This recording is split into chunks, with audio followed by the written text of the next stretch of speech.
No Saber Direito desta semana, você vai acompanhar um curso sobre processo administrativo disciplinar. Durante as 5 aulas, o professor Júlio Molica vai apresentar os conceitos iniciais, a instauração e instrução no processo. Entenda ainda como se dão o julgamento, os recursos e as nulidades. Veja a aula 4.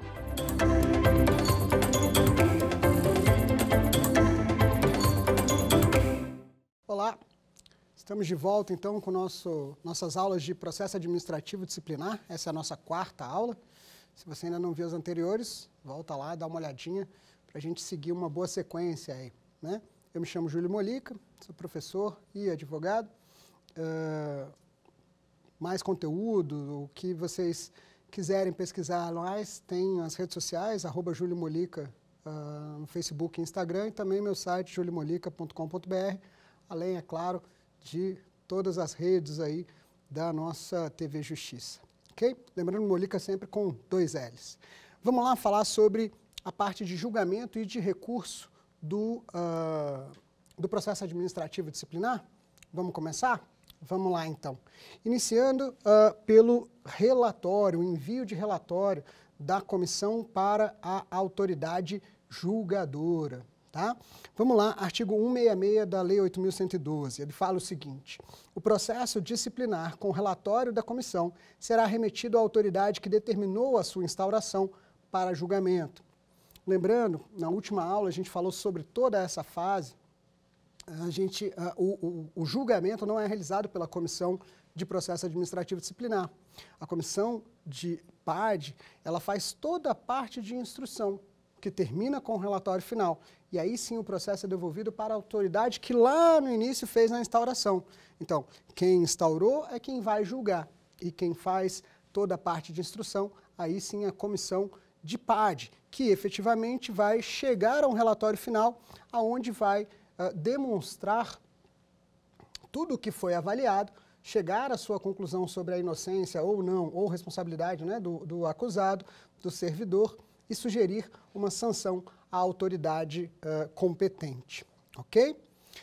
Quanto à fixação da competência, para se saber quem é a autoridade que vai efetivamente julgar, a gente precisa se socorrer à Instrução Normativa 14 da Controladoria Geral da União, tá? Aquela que vai falar sobre todo o sistema correicional. Vamos ver aqui no artigo 35 que ele traz para a gente. Olha só. Após a regular instrução do processual e análise da defesa, a Comissão de PAD elaborará relatório final, que deverá ser conclusivo quanto à responsabilidade do servidor e a pena a ser aplicada, bem como conter os seguintes elementos. E aí ele traz o rol de elementos que precisam estar no relatório final.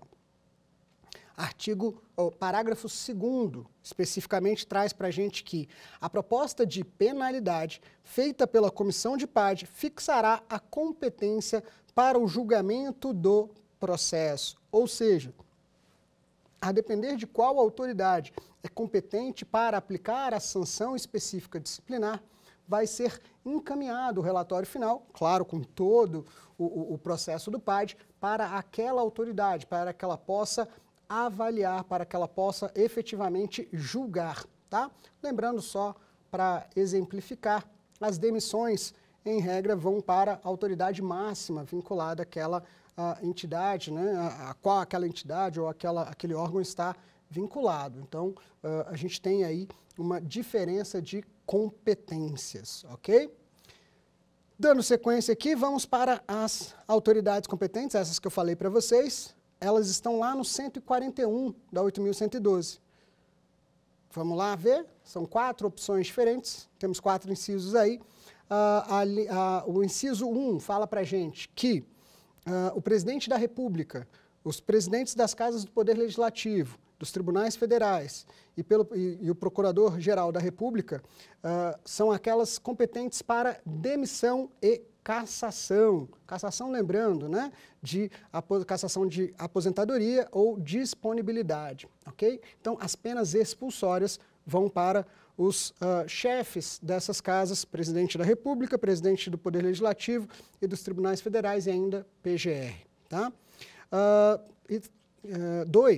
inciso 2, inciso 2 aqui, pelas autoridades administrativas de hierarquia imediatamente inferior àquelas mencionadas no inciso anterior, quando se tratar de suspensão superior a 30 dias. Então, a gente tem aquelas penas exclusivas, suspensão superior a 30 dias pela autoridade imediatamente inferior.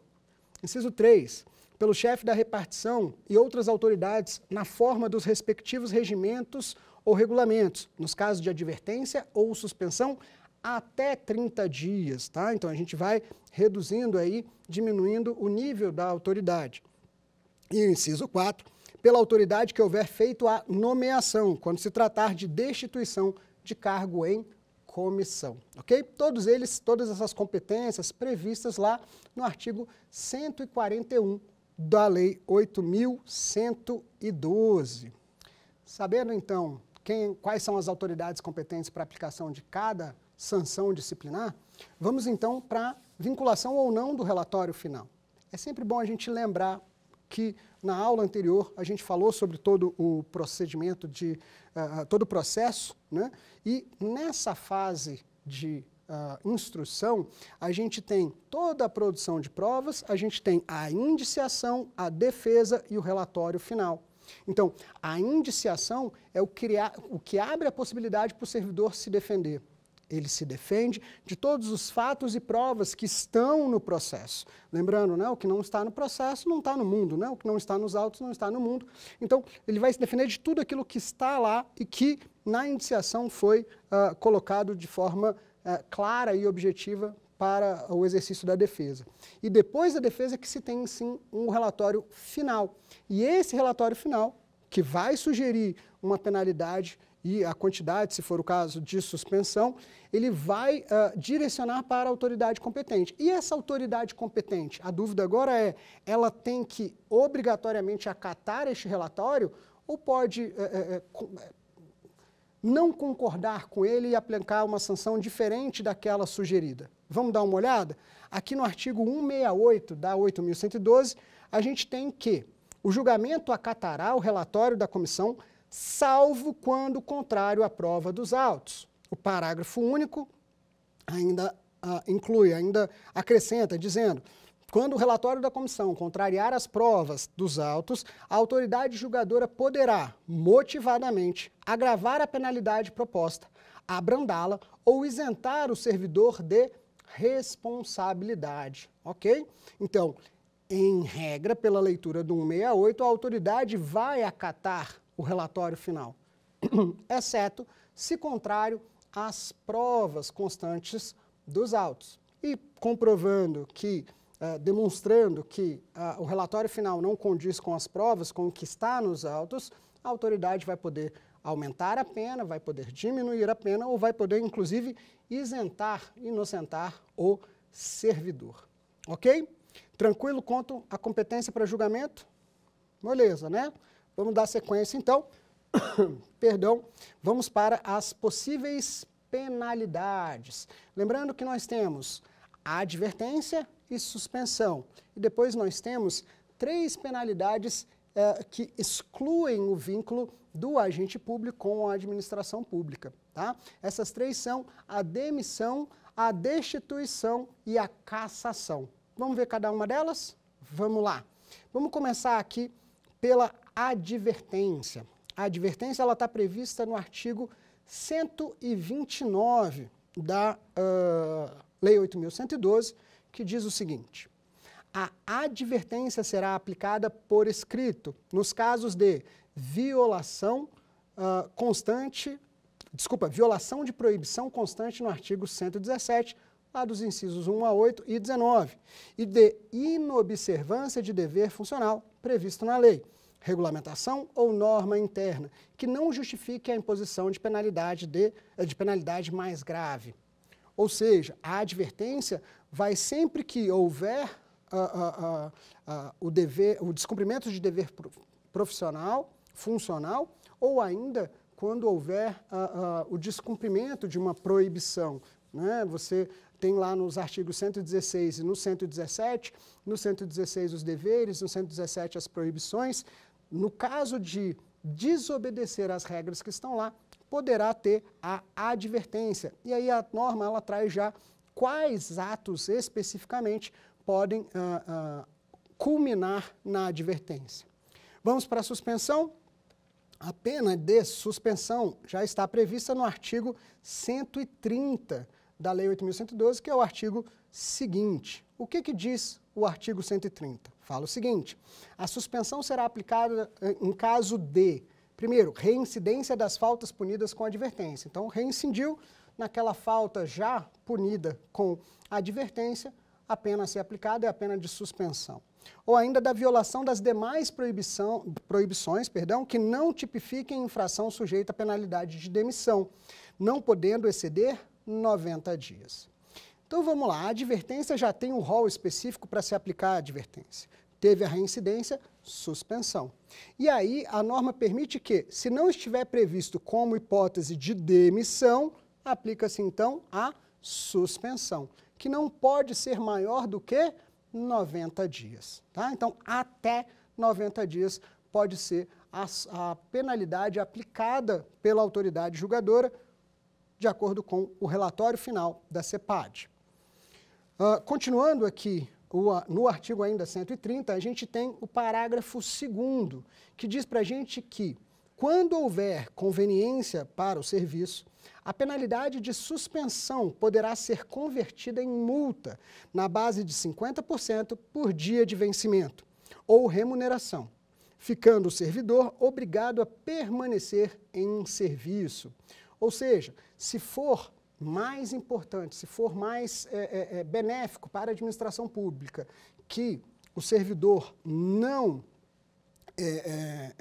saia da sua atividade, pode ser proposto a ele, então, que os dias de penalidade de suspensão sejam cumpridos, na verdade, exercendo a sua função, só que com desconto, pagando uma multa, né, de 50%. Tá? Então, converte-se os dias de suspensão em multa no valor de 50% do valor do dia trabalhado. E aí, o servidor continua na sua atividade e evita, com isso, maior prejuízo para a administração pública. Existe essa possibilidade, conforme o parágrafo 2º do artigo 130. Dando aqui sequência, vamos ver, então, quais hipóteses culminam na demissão. Olha só, artigo 132 vai trazer para a gente lá 13 hipóteses de demissão. Uma aqui. Primeiro, o caput, né? A demissão será aplicada nos seguintes casos. Primeiro, crime contra a administração pública. Segundo, abandono de cargo. Terceiro, inassiduidade habitual. Lembrando, pessoal, que abandono de cargo e inassiduidade habitual e acumulação ilegal de cargos, eles seguem o rito do PAD sumário, tá? Que existe justamente para essas 3 hipóteses que culminam na demissão. Então, abandono de cargo a gente já viu, inassiduidade habitual. 4, improbidade administrativa. 5, incontinência pública e conduta escandalosa na repartição.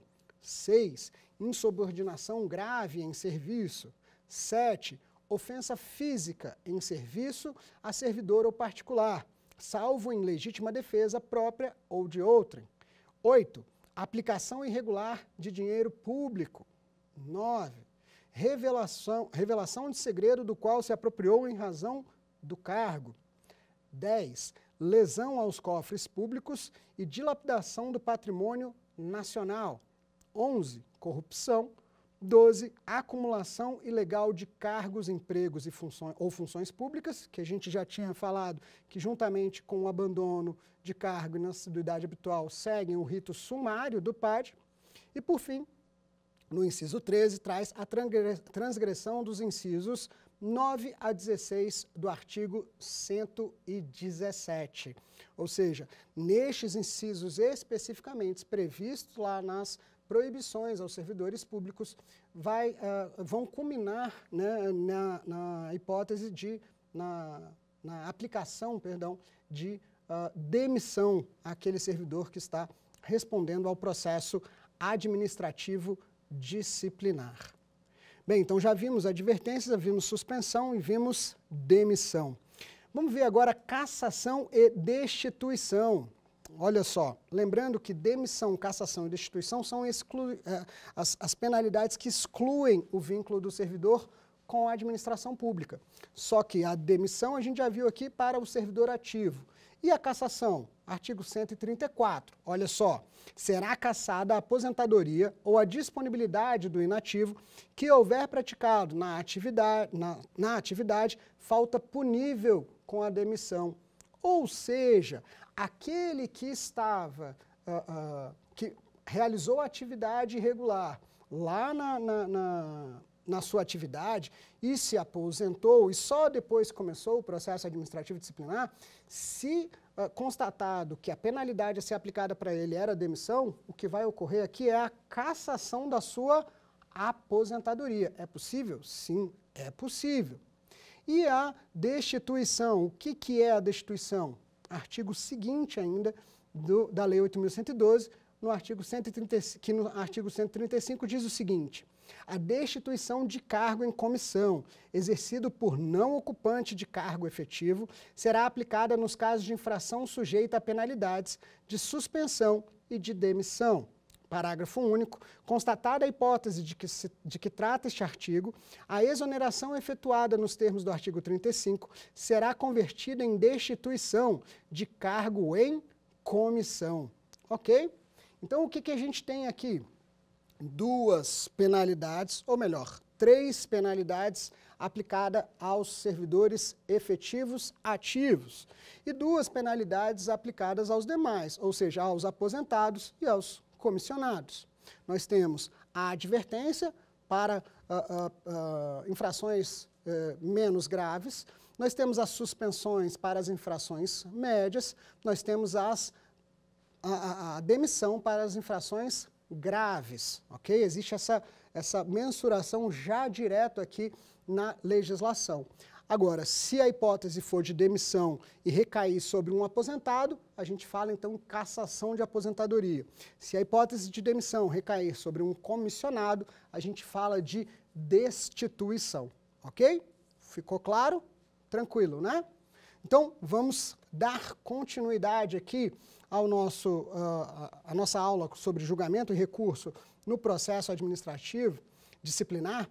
Vamos começar a falar aqui sobre dosimetria. Dosimetria é um tema bem complexo, difícil de ser trabalhado, porque leva em consideração a necessidade de valorar o quanto que aquela infração, quanto que aquele ato realmente se classifica como uma infração mais leve, média ou grave.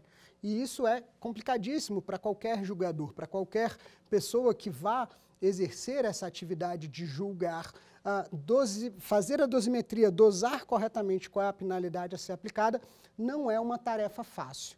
Sabendo disso, existe na Controladoria Geral da União uma calculadora de dosimetria, tá? Para quem não sabe, tem lá disponível onde você vai colocar efetivamente qual foi a infração, lá no artigo 116 e 117, se foi uma não realização, né, um não cumprimento dos deveres, ou ainda se acabou realizando uma proibição equivocadamente, e vai colocar lá também atenuantes, agravantes, né, para poder ajudar ali a mensurar efetivamente qual é a penalidade a ser aplicada. Se é o caso de uma advertência, se é o caso de uma demissão, que já estão ali praticamente vinculados pela norma específica, pela 8.112, ou ainda uma suspensão. E aí, conseguindo mensurar a suspensão de quantos dias? Porque pode ser de até 90 dias, seria o caso de suspensão de 5, 10, 15, 20. Lembrando que até 30 dias a competência é de uma autoridade.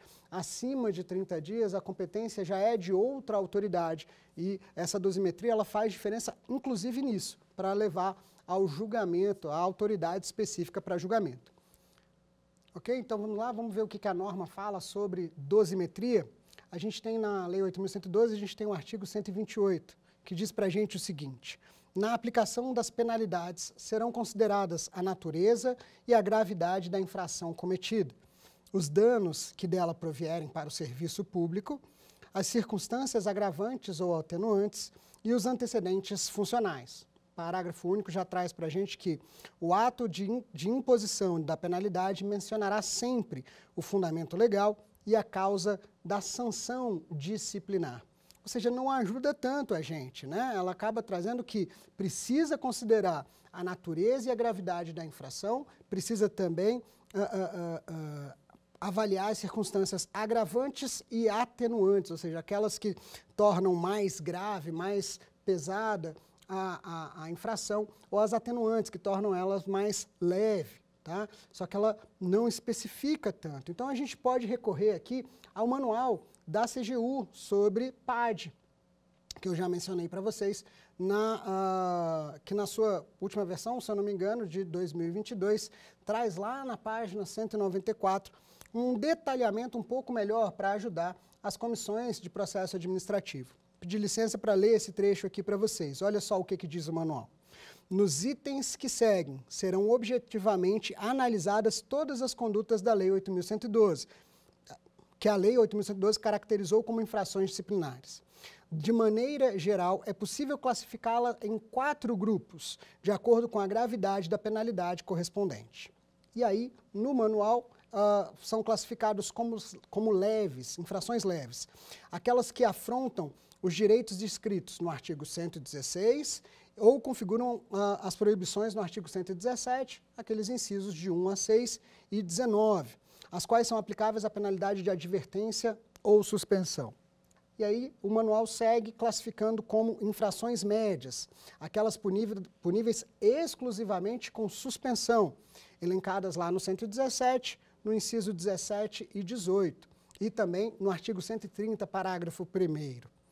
A gente tem também como infrações graves, de acordo com a mensuração, com a opinião externada no Manual de Processo Administrativo da CGU, que graves são aquelas descritas no artigo 117, incisos de 9 a 16, no 132, incisos 2, 3, 5, 7, 9 e 12, lá da Lei 8.112. E, como gravíssima, aquelas previstas no artigo 132, incisos 1, 4, 8, 10 e 11 da Lei 8.112, aqueles aos quais são aplicáveis a penalidade de demissão, sendo que a lei proíbe o servidor expulso de retornar ao serviço público, ou seja, 4 classificações distintas. Então, a legislação já traz para a gente a possibilidade, quando se aplica a advertência, quando se aplica a demissão e as hipóteses de suspensão, demissão ou as penas que excluem os servidores, que excluem a relação efetiva entre o servidor e a administração pública. E o manual traz para a gente uma classificação um pouquinho maior, já com 4 hipóteses: leve, média, grave e gravíssima. Gravíssima sendo as demissões, graves as que impõem as suspensões maiores, médias as suspensões menores e leves aquelas com advertência ou iniciozinho de suspensão. O manual termina essa parte sobre a dosimetria dizendo o seguinte, pelo menos esse trecho: observa-se que o legislador intentou graduar as infrações e, por conseguinte, suas consequências disciplinares, criando um sistema de tipos aberto, dificultando a atividade sancionadora em razão à proximidade das irregularidades descritas na legislação. Tá? Isso tudo extraído lá do manual da Controladoria Geral da União. É importante lembrar que a própria Controladoria Geral da União, no intuito de auxiliar as comissões, disponibiliza uma calculadora de dosimetria, como eu já havia comentado com vocês. Vocês podem acessar lá, buscar dosimetria, calculadora, CGU, vocês vão ver efetivamente ali que você pode aumentar ou diminuir alguns pontos, o dano causado, agravantes, atenuantes e por aí vai, e efetivamente calcular ou ter uma ideia de qual penalidade deve ser efetivamente aplicada àquele servidor. Ok? Dando sequência aqui, nós temos que também extraindo lá do Manual de Processo Administrativo Disciplinar, a hipótese de concurso de infrações. O que é o concurso de infração? O concurso de infração é quando eu tenho duas ou mais infrações ou dois ou mais atos, ou seja, concurso, quando eu tenho mais de um. Tá? Nós temos duas hipóteses aqui, nós temos o concurso formal e nós temos o concurso material. Isso é uma construção doutrinária, na verdade uma construção que a gente consegue extrair lá do próprio manual de PAD da CGU, que a gente tenta trazer aqui agora para vocês. Vamos lá?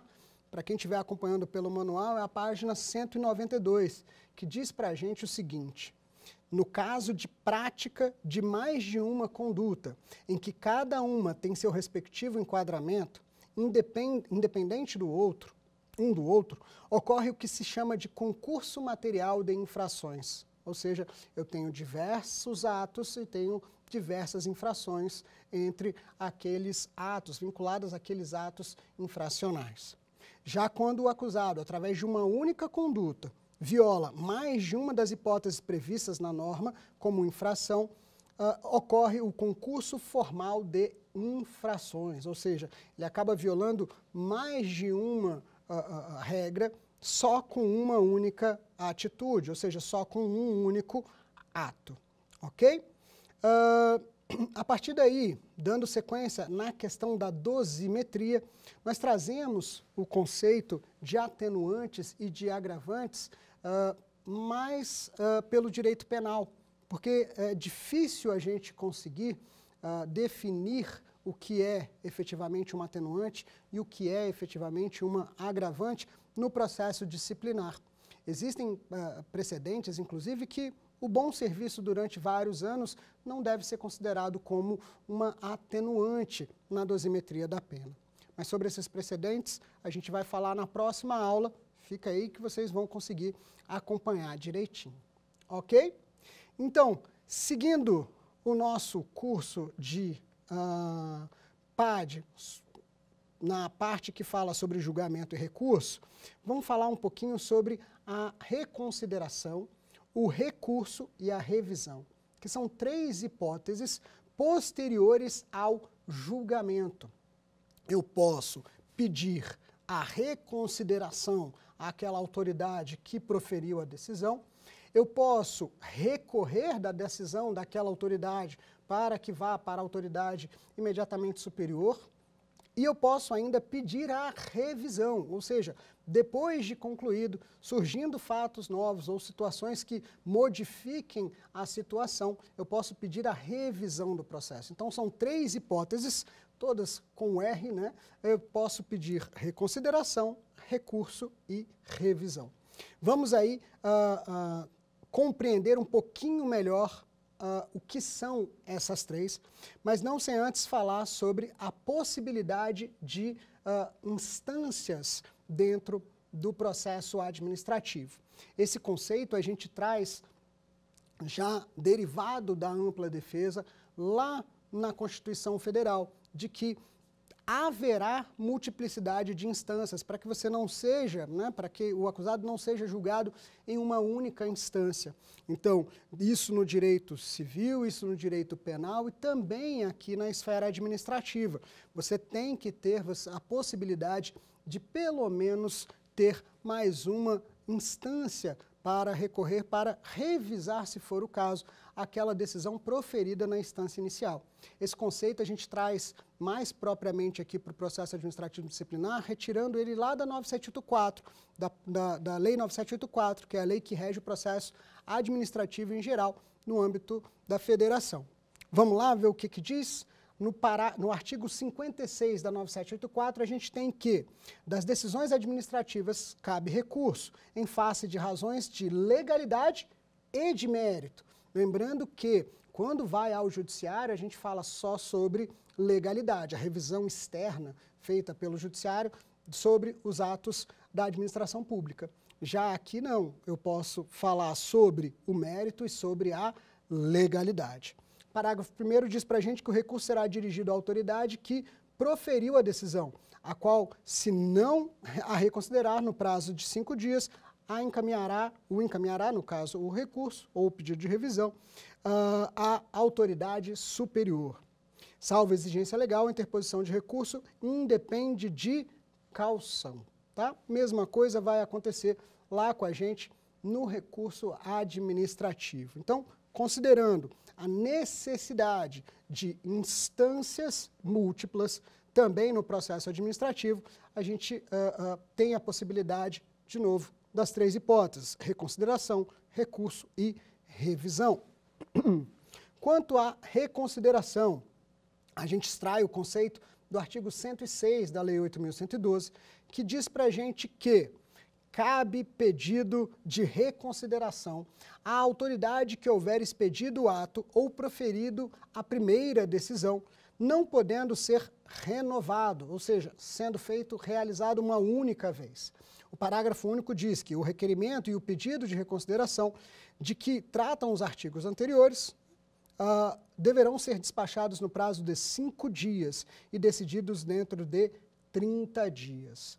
Esse aqui é o prazo para a autoridade, tá? Não para o acusado. O acusado ele tem 30 dias para apresentar esse pedido de reconsideração e o mesmo prazo para apresentar o recurso necessário, tá? O recurso que ele quiser apresentar. Isso está lá no 108, o prazo para o acusado. O prazo para interposição de pedido de reconsideração ou recurso é de 30 dias, já de 30 dias a contar da publicação ou da ciência, pelo interessado da decisão recorrida, tá? Então, essa é a hipótese de reconsideração. Continuando aqui, a hipótese de recurso propriamente dito, o mais comum que a gente conhece, ele já está no artigo subsequente, ou seja, no artigo 107, que diz para a gente o seguinte: caberá recurso, de indeferimento do pedido de reconsideração, ou seja, eu posso pedir a reconsideração e eu tenho prazo para recurso do indeferimento dessa reconsideração. Ou 2, das decisões sobre os recursos sucessivamente interpostos, tá? Então eu posso sempre recorrer da decisão ou ainda de um eventual indeferimento de reconsideração. Continuando, o parágrafo 1º diz que o recurso será dirigido à autoridade imediatamente superior, assim como a gente já viu lá na Lei 9784, a que tiver expedido o ato ou proferido a decisão, e sucessivamente, em escala ascendente, as demais autoridades. O parágrafo 2º já fala para a gente que o recurso será encaminhado por intermédio da autoridade a que estiver imediatamente subordinado, ou seja, eu apresento para a autoridade que proferiu a decisão e ela encaminha para a autoridade superior. Isso lembra também alguns recursos no processo civil, onde a gente interpõe o recurso na mesma instância e ela vai para a instância superior, através da instância da qual a decisão foi recorrida, tá? Dando sequência, nós temos aqui a revisão.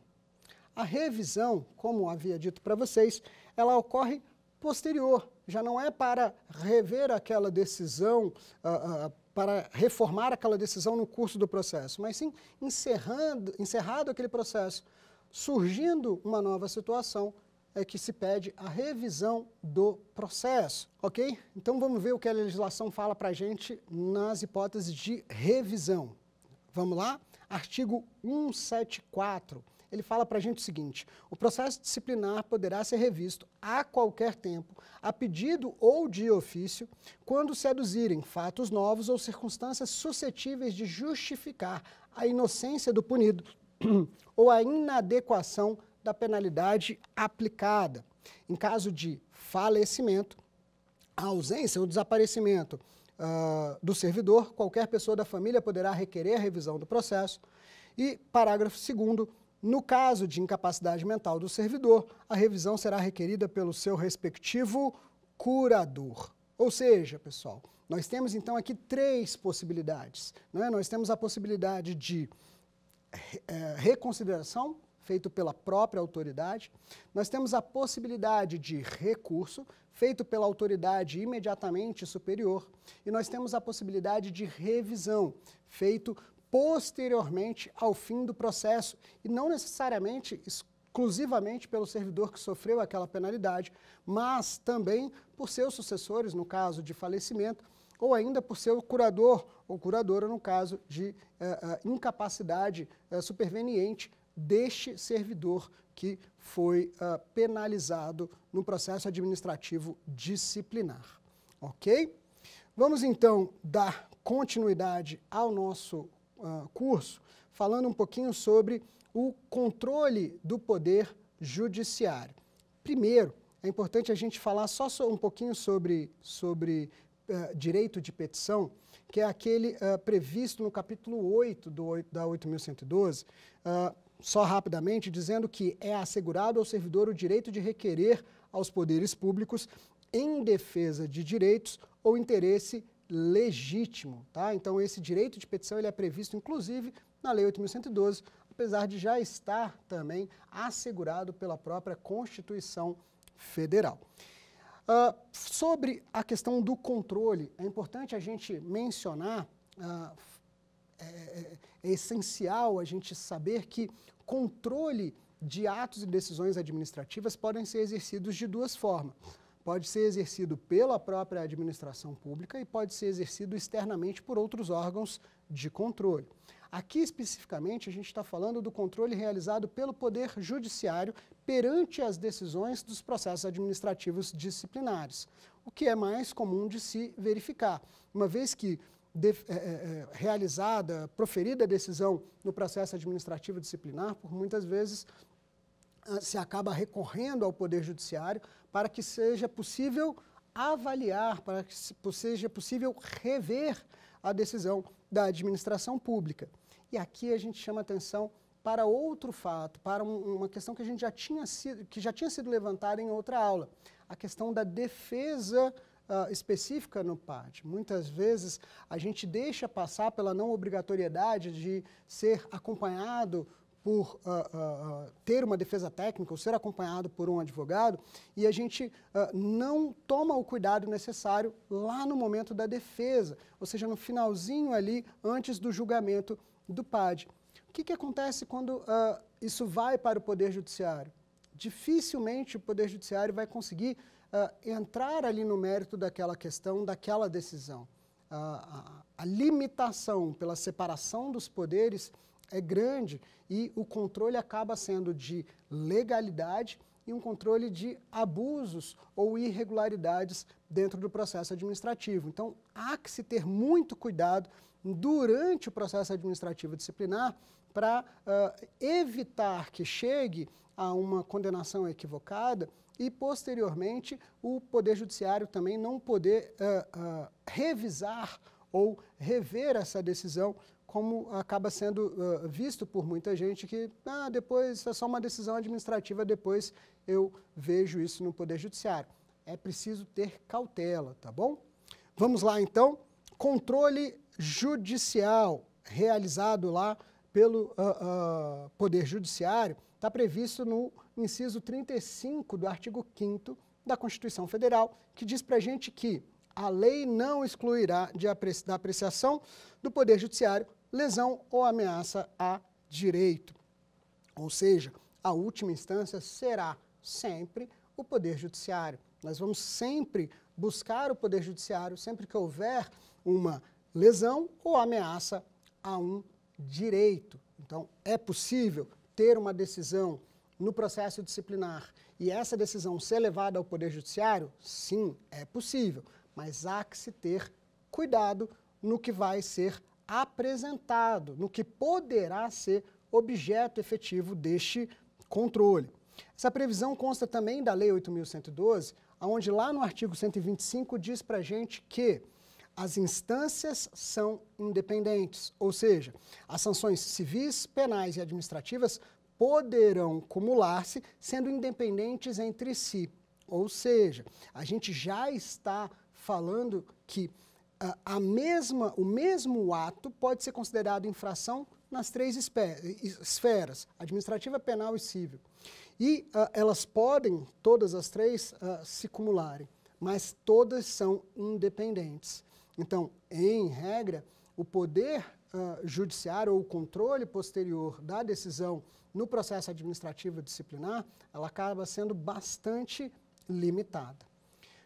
Continuando aqui, nós temos o artigo subsequente, lá na 8.112, que aí ela traz uma exceção para essa autonomia entre as instâncias. Ela traz para a gente o momento, o caso, a hipótese em que a responsabilidade penal, a esfera penal, vai influenciar na esfera administrativa. Nesse caso específico do 126, ele fala o seguinte: a responsabilidade administrativa do servidor será afastada no caso de absolvição criminal que negue a existência de fato ou sua autoria.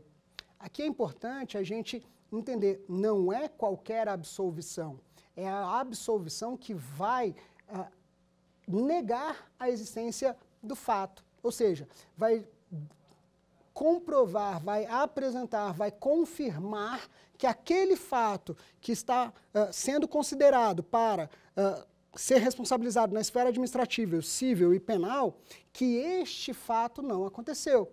Então, se na esfera penal for comprovado isso e for decidido isso, que o réu deve ser absolvido por não haver aquele fato, pela inexistência do fato, então, na esfera administrativa também deverá ser absolvido. E o mesmo acontece quando, na esfera penal, se chega à conclusão de que o fato pode até existir, mas não foi aquela pessoa. Se lá na esfera penal também concluiu que não foi aquela pessoa, ou seja, diretamente, objetivamente, que não tem, que não foi um ato omissivo ou comissivo daquela pessoa, no caso daquele servidor, essa decisão vai influenciar aqui na esfera administrativa, porque a absolvição aqui terá que ser aplicada no processo administrativo disciplinar também, ok? Continuando aqui, vamos lá para o mérito e o controle do ato administrativo. Aqui é importante a gente entender que a esfera administrativa, ou seja, a administração pública, ela é independente. É como a gente falou nas primeiras aulas, o poder ele é dividido em três, ou seja, eu tenho o poder judiciário, que exerce uma função, eu tenho o poder legislativo, que exerce uma função, e eu tenho o poder executivo, que exerce outra função. No poder executivo, no exercício, na atividade administrativa, tudo que é proferido, tudo que é realizado, decisão ou não, ela possui um caráter, alguns momentos onde existe a mensuração, ou seja, existe uma discricionariedade, existe um juízo de valor. Então, se a gente for pegar o ato administrativo como base, onde a gente tem 5 elementos, competência, finalidade, forma, motivo e objeto, a gente tem que 3 deles são sempre vinculados, não existe juízo de valor. Porém, 2 deles podem ser discricionários, o motivo e o objeto. É aqui que o controle deve ser exercido exclusivamente por quem realizou o ato ou as entidades a quem aquela autoridade está vinculada. Então, o mérito do ato administrativo faz parte de uma discricionariedade atribuída àquelas autoridades administrativas.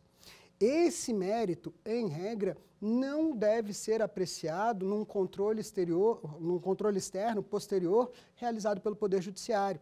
Para os administrativistas, o mérito do ato administrativo não sofre controle pelo Poder Judiciário, que deve avaliar exclusivamente a legalidade ou ilegalidade dos atos. É claro que a gente precisa ver se nesse mérito houve algum excesso. Tendo havido excesso, aí sim o Poder Judiciário pode entrar, mas no cerne mesmo, efetivamente no núcleo do mérito daquela decisão, não existe esse controle. Isso tem sido reiteradamente decidido nos tribunais.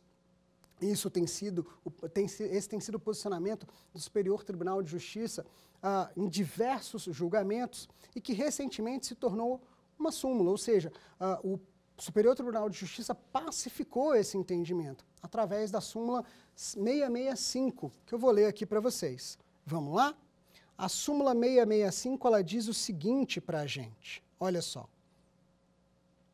Ela diz que o controle jurisdicional do processo administrativo disciplinar restringe-se ao exame de regularidade do processo e da legalidade do ato, à luz dos princípios do contraditório, da ampla defesa e do devido processo legal, não sendo possível incursão no mérito administrativo, ressalvadas as hipóteses de flagrante ilegalidade, teratologia ou manifesta desproporcionalidade da sanção aplicada. Ou seja, é possível verificar a proporcionalidade da sanção que foi escolhida e foi aplicada pela administração pública? Sim, porém não é tão fácil. É preciso explicar, é preciso demonstrar como que efetivamente houve aí um abuso, uma irregularidade, uma discrepância na pena aplicada de acordo com as provas e de acordo com tudo que foi levantado no curso de todo o processo administrativo disciplinar. Temos aí, então, uma visão geral, claro, não tão pormenorizada sobre o julgamento e os recursos e as possibilidades de recurso, revisão dentro do processo administrativo disciplinar, mas pelo menos deu para ter uma visão geral, né, do que é previsto na legislação e de como deve se proceder, como deve ser realizado o julgamento e os atos posteriores dentro do processo administrativo disciplinar, dentro da administração pública e também através do seu controle externo. Ok? Tranquilo? Vamos ver como é que ficou então no quiz? Vamos lá?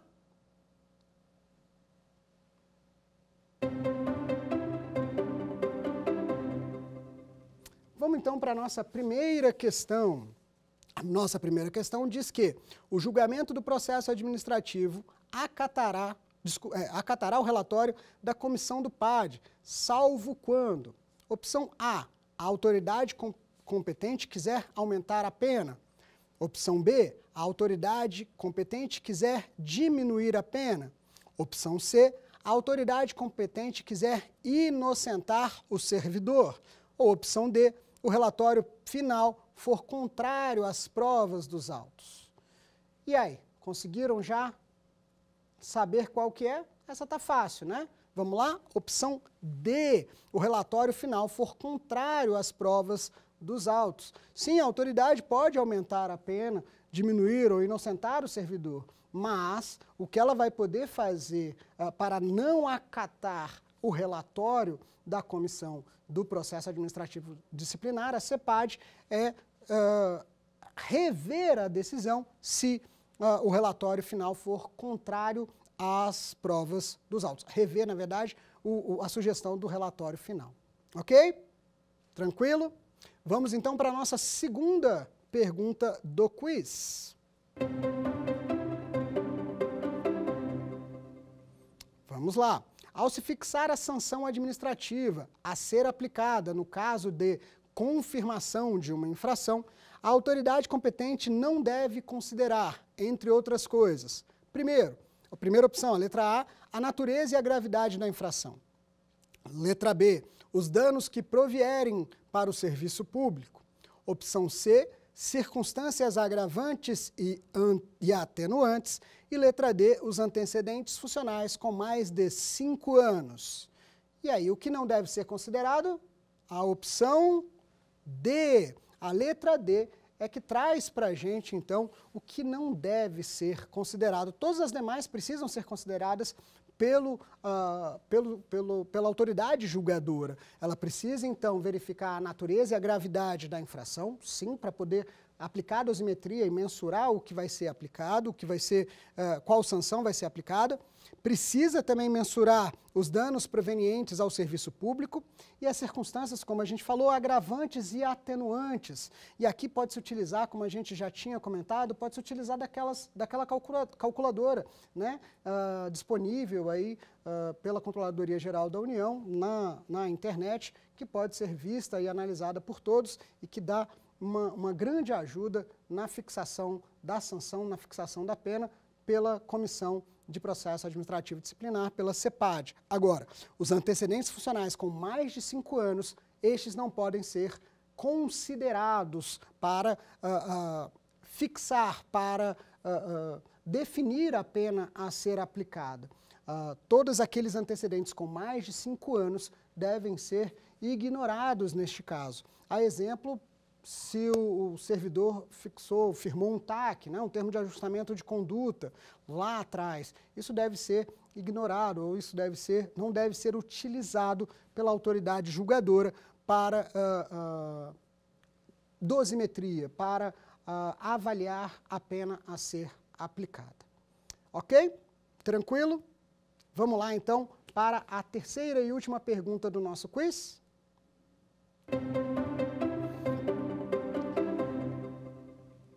Olha só, vamos lá. As decisões finais do processo administrativo disciplinar podem ser revistas pelo Poder Judiciário? Esse foi o tema que a gente falou ainda há pouco. Hipótese A, primeira opção, sim, porque por qualquer motivo. 2, a opção B, sim, quando houver alguma ilegalidade. Opção C, não, em virtude da separação dos poderes. Ou opção D, não, pois a decisão final da autoridade administrativa é irretocável. Vamos lá, qual a opção que parece a mais correta para a gente aqui? A opção B, sim, quando houver alguma ilegalidade. Não pode ser a letra A, porque não é por qualquer motivo, né? A gente precisa respeitar a separação dos poderes, é necessário se respeitar essa regra que nós temos no ordenamento jurídico brasileiro. Não em virtude da separação dos poderes. Essa separação existe, essa independência existe? Existe. Porém, ela tem limitações, até pelo próprio sistema de freios e contrapesos da tripartição do poder, da teoria da tripartição do poder, que precisa haver o controle entre as instâncias, seja ela do legislativo para o executivo judiciário, do judiciário para o executivo legislativo, do executivo também para o judiciário e legislativo. Há que se ter esse controle, esses check and balances, essas ferramentas de controle. Por fim, não, pois a decisão final da autoridade administrativa é irretocável. Não é o caso. E aí é importante a gente lembrar que existem alguns ordenamentos jurídicos no mundo que admitem isso, que admitem a possibilidade de que a última palavra seja da autoridade administrativa.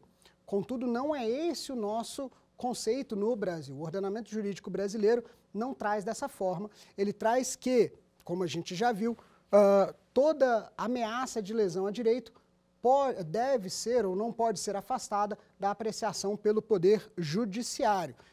Então, aqui, a opção D não tem como ser admitida, pois a decisão final da autoridade administrativa é, sim, retocável, pode ser revista e corrigida se houver ilegalidade. Ok? Tranquilo? Fáceis essas perguntas. Se teve alguma dúvida, volta aí um pouquinho na aula, tira essa dúvida para que a gente possa sanar tudo isso. Ok? Agradeço a presença, a participação de vocês nessa aula, né? Estarem aí acompanhando mais essa aula de processo administrativo disciplinar e espero vocês na nossa quinta e última aula. Obrigado, bons estudos!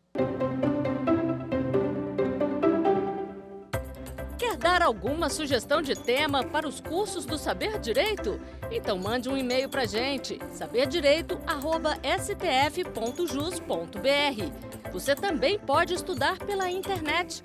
Acesse o nosso site radioitvjustiça.jus.br ou pode rever as aulas no canal do YouTube, @Rádio e TV Justiça.